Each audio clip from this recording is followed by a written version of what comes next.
bolak-balik. PS ini lebih dianjurkan untuk penelitian kuantitatif. Kalau yang NPS ini biasanya dipakai untuk penelitian kuantitatif. Kuantitatif itu yang membutuhkan deep interview gitu ya. Jadi tidak ada maksimal sampelnya berapa. Jadi kalau sampelnya hanya 2, hanya 3, tapi bisa mendalam informasinya, bisa dilakukan penelitian kuantitatif. Ya, makanya NPS ini penarikan sampel ini tidak dilakukan dengan kaidah-kaidah probabilitas gitu.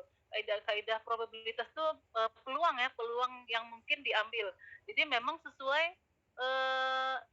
jenisnya, seperti purposive sampling tadi kan, purposive sesuai dengan tujuan penelitiannya.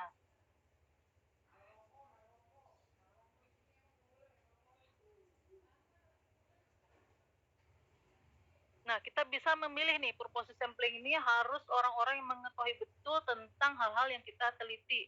Misalnya apa? Misalnya tentang yang rahasia-rahasia apa ya? Penyebaran narkoba. Nah, itu kan. Ini bisa nih purposive sampling. Kita meneliti tentang kurirnya narkoba misalnya. Nah, untuk bisa dapat orang itu, nah ini kan banyak nih caranya nih, bukan banyak aja lah, panjang ya perjalanan hingga bisa kita mendapatkan, oh benar ini kurirnya yang bisa jadi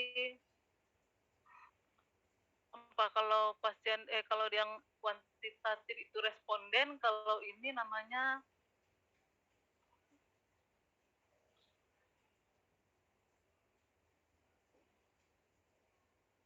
saya lupa ya istilahnya, pokoknya respondennya juga, tapi bukan responden sih istilahnya kalau di yang kuantitatif ini, kualitatif balik.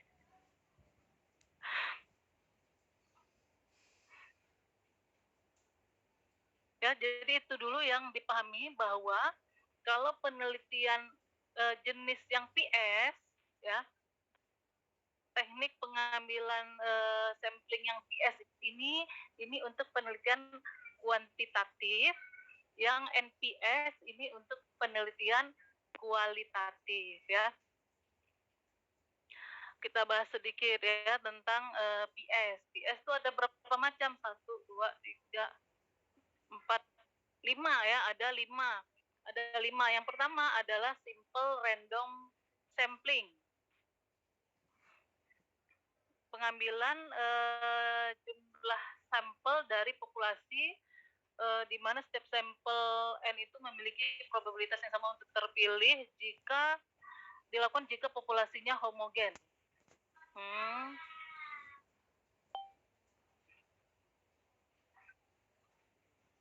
Nah, ini seperti contoh tadi yang dicontohkan oleh Alfiansa ya, jika populasi homogen. Misalnya di RW 14, di RW 14 itu populasinya homogen nggak tuh? Ibu, mohon maaf mau nanya Bu, ini ada share screen-nya nggak ya Bu? Oh, mau di-share sama ya, materi yang tadi? Tadi udah baca kan? Udah Bu.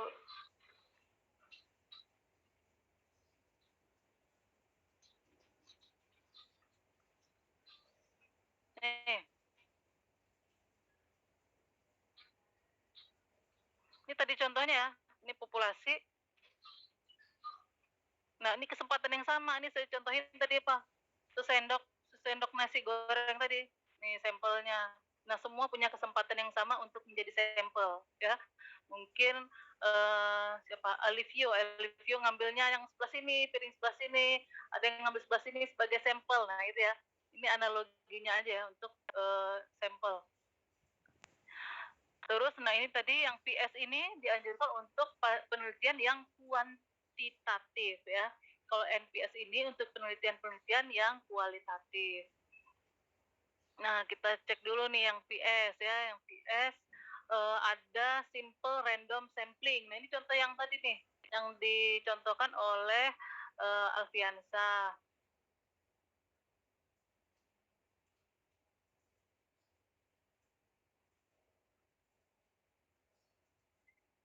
Nah, di sini dijelaskan ada 2 tipe, yaitu dengan pengembalian dan tanpa pengembaliannya apa tadi penjelasan di YouTube-nya? Ada yang paham, Pak?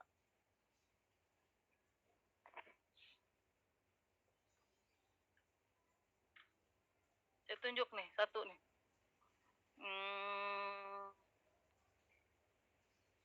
Di bawah Alfian Syah ada Arga. Enggak, apa enggak?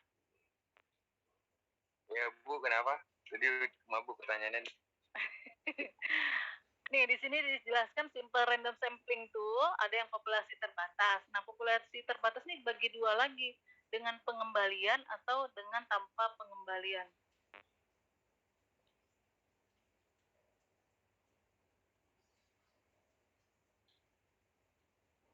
Gimana, Gak?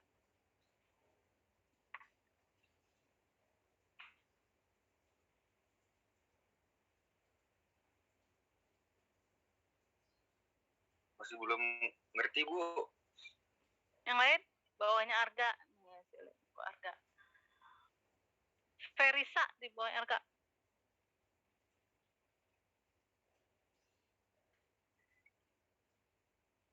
Gimana, Bu?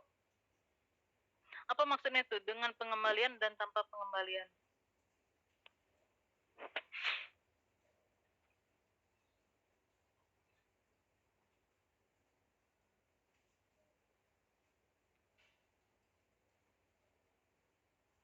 Sama, Bu, belum ngerti, Bu. Ada yang udah ngerti belum? Tadi penjelasannya. Oh, mungkin gini kali Bu ya. Kalau dengan pengembalian misalkan kita ambil satu orang buat diwawancara. Nah, dia setelah kita habis dia terus wawancara orang lagi, nah dia juga mendapat kemungkinan buat diwawancara kembali. Kalau tanpa pengembalian itu setelah dia kita wawancara, nah dia udah nggak bisa kita wawancara lagi. Mungkin ya, nggak dihitung lagi ya. Iya. Kalau dengan pengembalian berarti dia masih bisa diwawancara lagi. Gitu. Iya gitu mungkin, Bu.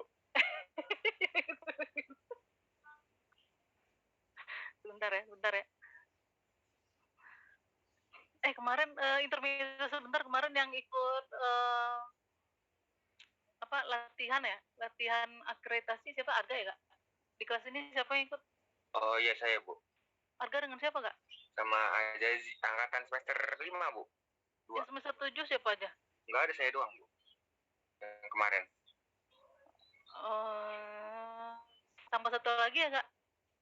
Siapa yang bisa, Kak? Oh iya. Pilih ya, Kak? Oke, saya pilih, Bu. Kan kemarin dicatat nggak pertanyaan-pertanyaan? Iya, Bu. Udah pertanyaannya. Aduh, saya nggak konsen ngajar hari ini. Pengumumannya baru keluarnya tanggal 2.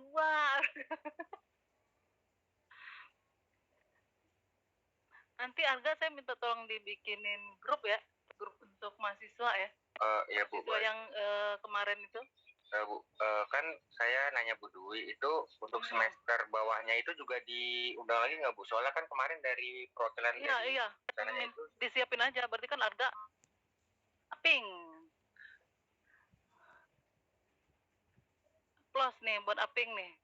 Jadi dengan pengembalian yang sudah dikocok dan terambil namanya dikembalikan lagi, dan dia berarti punya peluang lagi ya untuk mengisi kuesioner tersebut. Ini yang pertama. Yang kedua, itu tadi kalau populasinya terbatas. Kalau populasi tidak terbatas,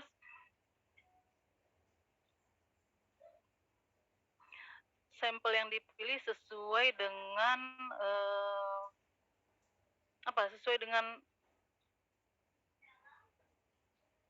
elemen yang dipilih ya. Jadi sesuai dengan kebutuhan pengisian yang dipilih kalau memang populasinya tidak terbatas. Misalnya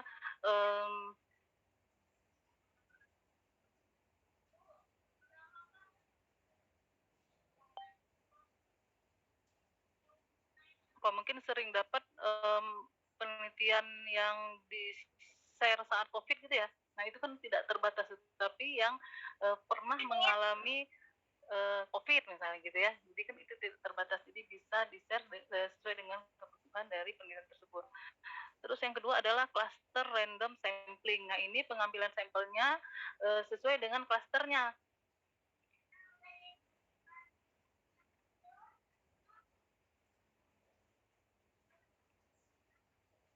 Nih, contohnya kan di populasi itu pasti heterogen ya isinya ya.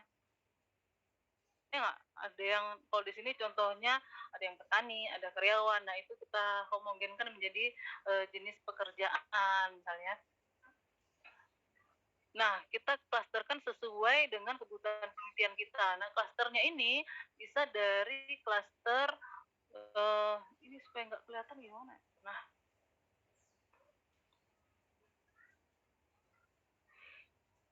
bisa kita klasterkan sesuai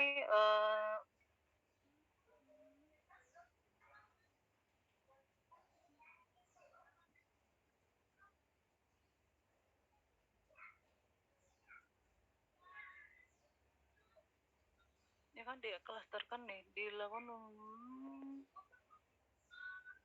antar klaster yang homogen. Jadi antar klaster yang homogen.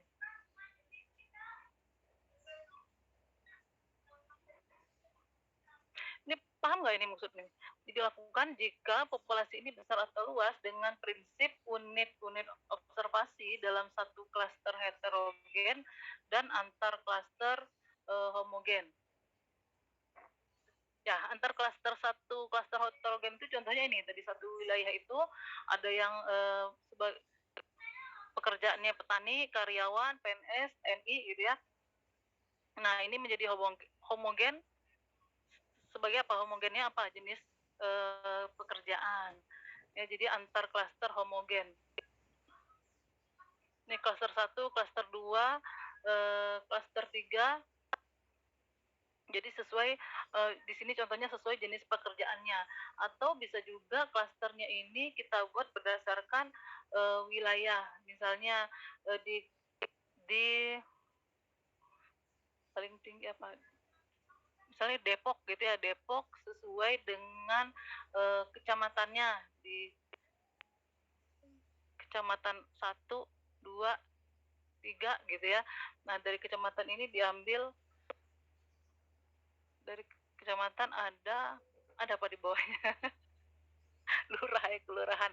Misalnya ada 3 kelurahan masing-masing. Nah, itu bisa juga sebagai klaster-klaster ya.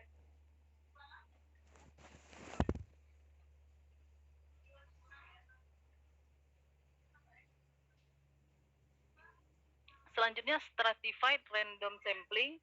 Ini pengambilan sampel di mana unit-unit populasinya dikelompokkan menjadi kelompok-kelompok yang homogen.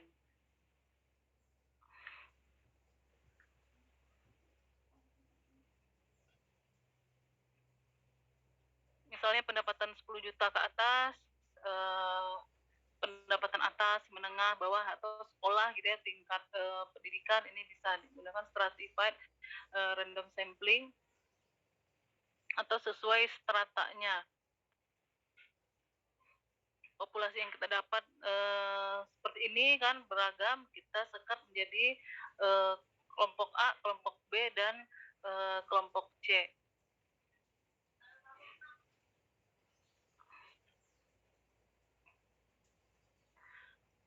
Atau multi-stage sampling, penarikan sampel bertahap. Ini dilakukan jika cakupan penelitian populasinya sangat besar. Oh, tadi contoh saya tadi kurang tepat ya di bagian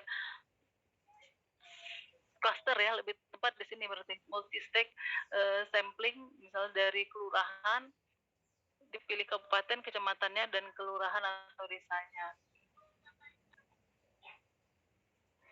Nah, yang terakhir adalah systematic sampling. Ini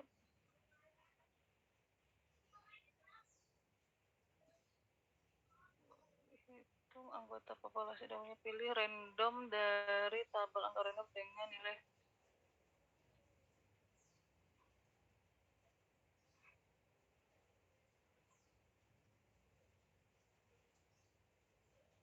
Untuk systematic sampling ada yang Udah paham belum tadi penjelasannya? Systematic sampling.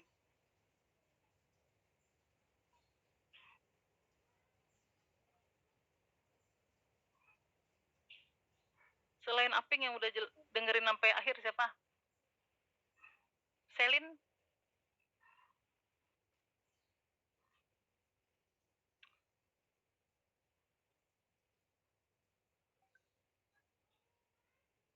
Abigail mungkin?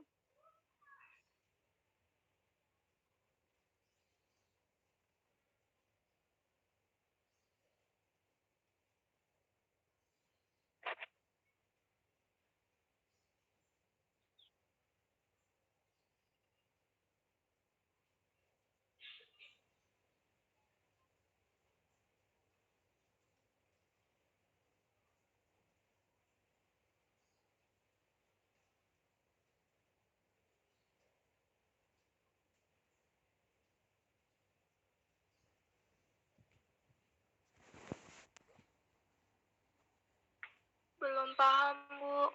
Mungkin dari ini kita ingin melihat penelitian ini mungkin terkait apa ya, kesejahteraan mungkin. Jadi bisa dilihat dari jenis pekerjaannya, makanya dilihat dari pekerjaan PNS, swasta gitu ya, itu makanya dibuat penelitiannya per kategori homogennya. Jadi di sini contohnya kan homogennya dari pekerjaan. Homogen dari sekolah mungkin yang kita ingin teliti apa perbedaan mungkin yang lulusan SD sama lulusan SMP gitu loh. Nah ini nanti kita sesuaikan dengan kebutuhan penelitiannya. Jadi ini baru udah ancang-ancang ya kan, Anda masing-masing udah punya perkiraan nih penelitian arah mana, berarti udah ancang-ancang, oh berarti saya nih untuk pengambilan sampelnya lebih cocok yang ini gitu kan, mungkin lebih cocok simple random sampling atau cluster ini tadi. Kalau cluster yang barusan, nah itu di homogennya kan yang di cluster-clusterkan gitu loh. Nah kalau stratified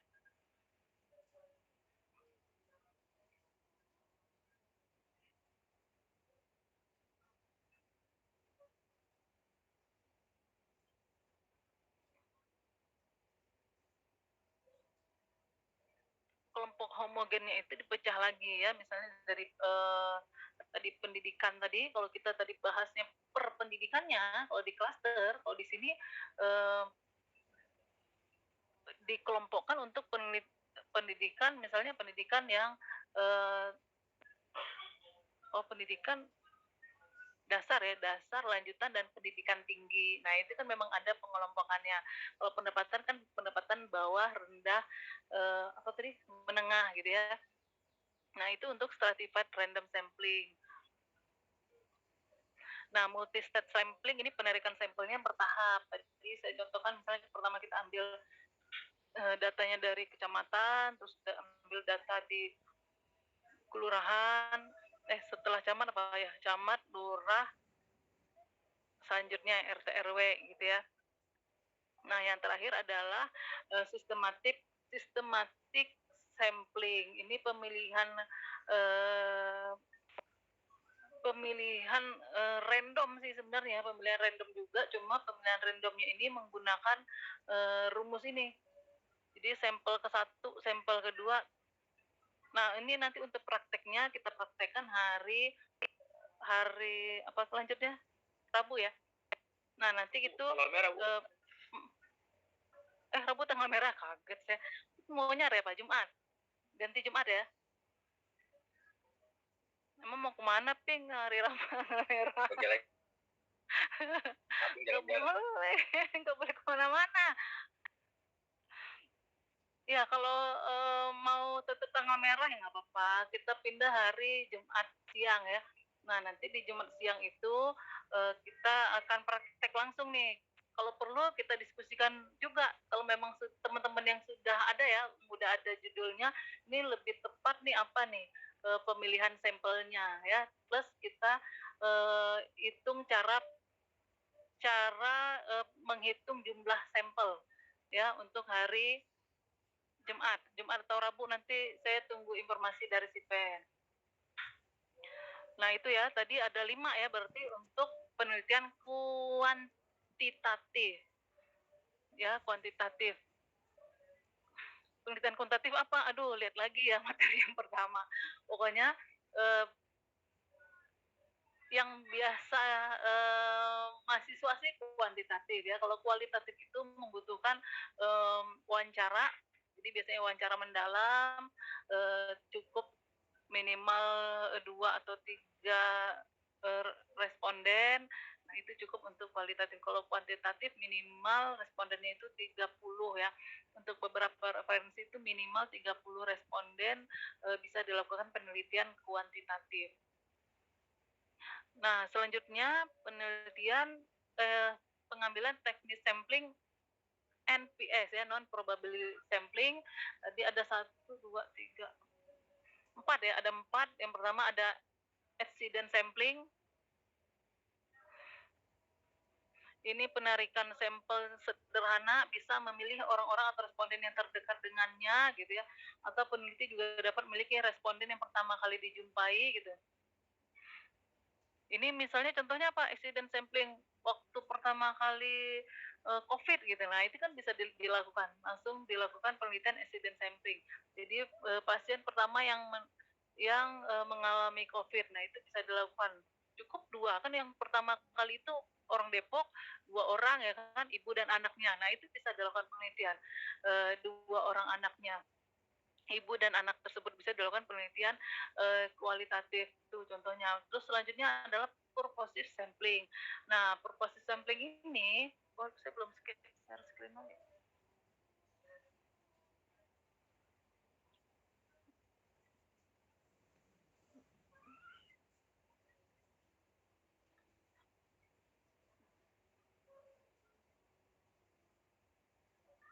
Nah, purposive sampling. Purposive sampling ini penarikan sampelnya membutuhkan kemampuan dan pengetahuan yang baik bagi peneliti terhadap populasi penelitiannya. Jadi peneliti harus concern banget nih semua isi-isi informasi yang sesuai masalah penelitian tersebut. Ya, purposive sampling. Nah, ini tadi saya contohkan apa nih? Kurir ya, kurir narkoba. Jadi harus paham betul nih selak beluknya ya. Lanjut, kuota sampling. Nah, ini penarikan sampel ini mirip dengan stratifikasi tadi pada sampel probabilitas ya. Pada PS yaitu populasi ini dibagi ke dalam sub-sub populasi sesuai dengan fokus penelitiannya. Lalu penarikan sampel ini dilakukan bila peneliti tidak dapat mengetahui jumlah yang rinci tiap serasa populasi yang tersebut.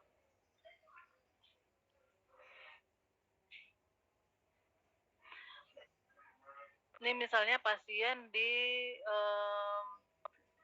kuota sampling ya, sesuai kuota. Misalnya pasien dengan pasien prematur yang lahir di bawah 32 minggu misalnya ya. Itu bisa ya. Jadi ibu dengan melahirkan usia di bawah 24 minggu kali ya, lebih sedikit jumlahnya.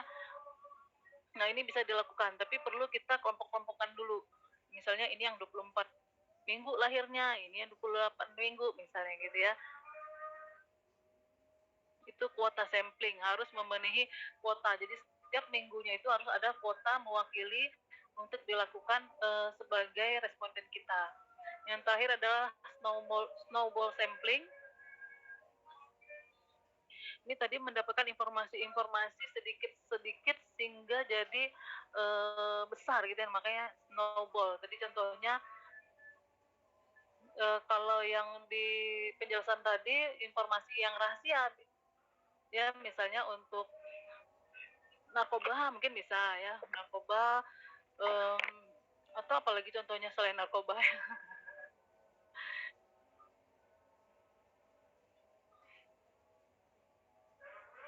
korupsi bisa nggak tuh dilakukan penelitian di snowball sampling ya? Mulai dari informasinya mulai dari siapa nih kalau korupsi? Mulai dari supirnya ya nggak? Supir mulai dari nah itu terus informasi-informasi dapat sehingga besar ya mulai dari yang paling jauh dari informasi tersebut sehingga intinya orang yang kita teliti gitu. Nah mungkin itu sih untuk penjelasan sampling. Ini kerangka sampel. Nah ini rumusnya.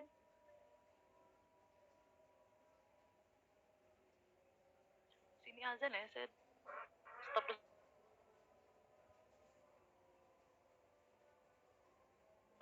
menghitung ya besarnya sampel. Sebenarnya banyak rumus-rumus yang lain gitu ya. Bisa Anda lihat di buku metodologi penelitian. Ini adalah salah satu contoh yang saya ambil untuk pembahasan menghitung rumus sampel ini. Nah, Franklin ini mengambil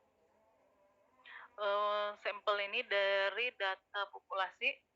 N besar ini populasi. Z ini adalah nilai normal variabel yaitu 1,96.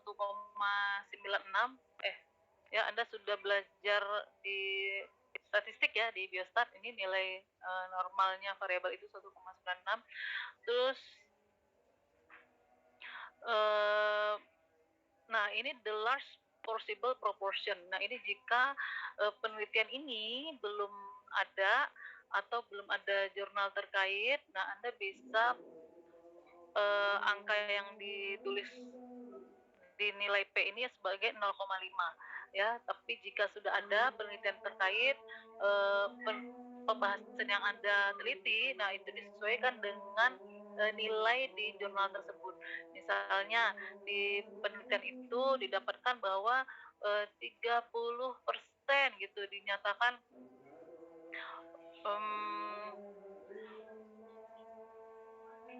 sesuai gitu dengan penelitiannya. Misalnya ada hubungan A dengan B sekian 30% gitu ya, sesuai dengan penelitian Anda nih. Nah ini berarti nilai P-nya 0,3 ya kalau memang sudah ada penelitian terkait. Namun jika tidak ada atau ambil aman gitu mau nyari datanya, nah boleh ditulis nilai P ini 0,5. Nah nilai D ini adalah sampling error sampling. Ini nanti Anda juga dapat di statistik, bisa digunakan 0,025, 0,05 atau 0,1. Nah ini nanti akan mempengaruhi jumlah sampelnya. Nah sampai sini ada yang tanyakan? Nanti hari Jumat itu kita menghitung ini ya, jadi mohon disiapkan kalau bisa yang sudah tahu ya, yang sudah di ACC atau sudah dapatlah gambaran kemungkinan tentang ini, mungkin judulnya belum pasti apa, nah sudah mulai dikira-kira nih populasi kira-kira berapa, atau buat latihan aja lah. Misalnya di RW kamu tuh misalnya melakukan penelitian di RW, nah RW itu populasinya 180 misalnya kan ya. Nah itu mulai dicari jurnal terkait. Kalau ada jurnal terkait sih lebih bagus. Kenapa? Karena itu akan mempengaruhi jumlah sampelnya. Kalau tidak ada, biasanya jumlah sampelnya akan lebih banyak. Misalnya setelah Anda hitung menggunakan rumus yang ini ya 0,5 bisa dapat 90 gitu kan. Tapi setelah di searching gitu ada jurnal terkait yang sudah ada hasilnya ke arah sana, misalnya dapatkan 0,3 gitu 30%-nya. Nah ini pastinya nilai sampelnya tidak akan sebanyak yang tadi 0,5. Nah semoga ini bisa dipahami nih. Jadi mungkin bisa dapat 80 sampel. Ini kan akan memudahkan Anda juga kalau memang sampelnya lebih sedikit ya, pastinya akan memudahkan untuk biaya maupun untuk waktu ya dengan jumlah sampelnya. Mungkin itu saja. Ada yang ingin didiskusikan?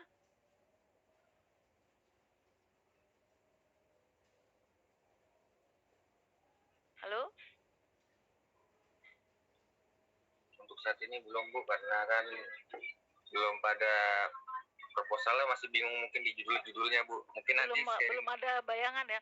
Iya, jadinya belum harus nanya gimana nya. Mungkin kalau udah tahu gambar proposalnya mungkin ada yang tanyain mungkin Bu.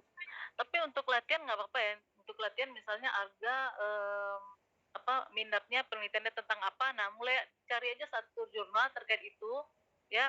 Jadi ini kan buat kita latihan, memang bukan buat penelitian ya.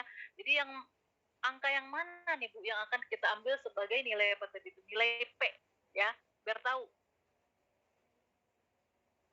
ya. Saya harapkan nanti semua mahasiswa ini sudah punya lah satu